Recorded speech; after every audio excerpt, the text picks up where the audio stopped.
Tara, luto muna tayo ng masustansyang gulay. Grabe, kahit sobrang hirap balatan nitong bunga ng malunggay ay worth it talaga. Sobrang sarap. Hi guys, ngayong araw nga, luto muna tayo ng masustansyang gulay. Kakauwi ko nga lang din pala galing Bacala dahil bumili ako ng mga gulay na lulutuin ko. Tapos nagpagupit na nga din pala ako dahil medyo mahaba na yung buhok ko. Mabilis ang translation na nga din pala ito guys. Nahugasan ko na nga din pala yung bigas, kaya sinusukat ko na nga lang din pala yung tubig para sakto lang talaga at hindi maging malata. Bago ko nga din pala ito isasalang ay pinupunasan ko muna yung puwitan ng rice cooker. Alam nyo ba guys, ilang araw na din ako nag-craving ng gulay. Kaya ang sabi ko sa sarili ko, gulay naman ang lulutuin ko. Para kahit papano naman, hindi puro karni lang yung kinakain natin. Minsan kumain din tayo ng mga gulay na masustansya. Lalo na yung duty natin ay panggabi.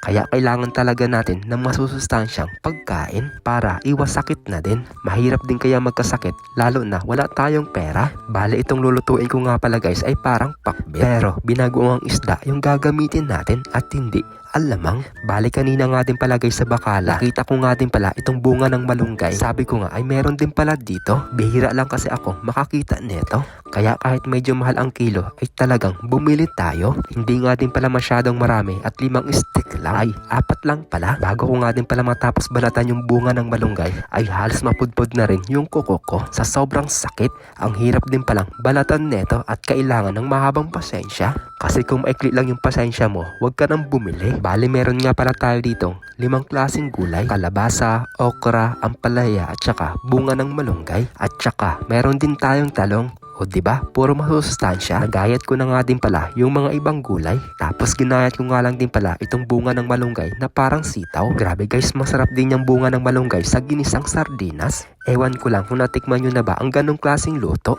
Kasi kung hindi pa itatry natin sa susunod na araw. Naalala ko pa nga guys nung bumibili ako ng dahon ng malunggay. Dahon lang yung bibilhin pero kasama pa yung bunga. At yung bunga naman guys na kinukuha namin ay hindi naman masyadong matanda. Hindi mo na siya kailangang balatan kasi mura pa. Kaya diretso gayat na. Masarap din guys yung bulaklak ng malunggay. Grabe, punong-puno talaga yun ng protina. Kaso dito sa Saudi, mahirap talagang maghanap ng dahon ng malunggay. Meron naman siguro dito, kaso hindi lang natin alam. Hayaan nyo, aalamin natin yan sa susunod na araw. Char!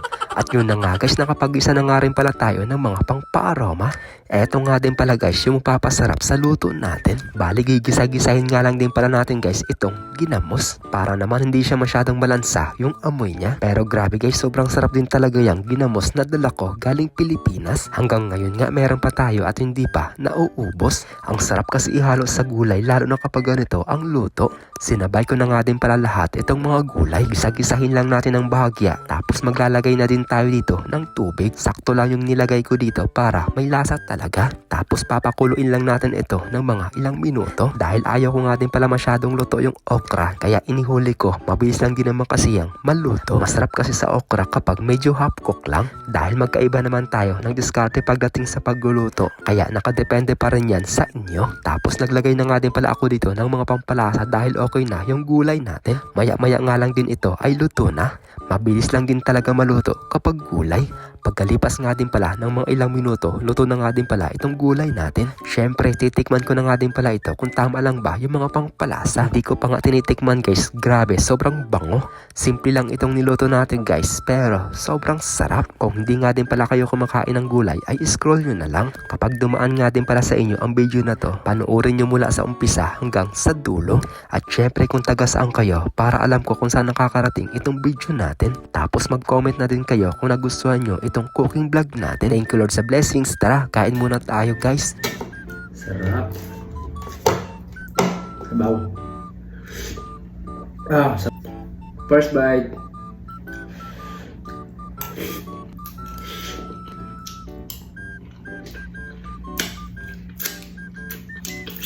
Perfect na perfect guys.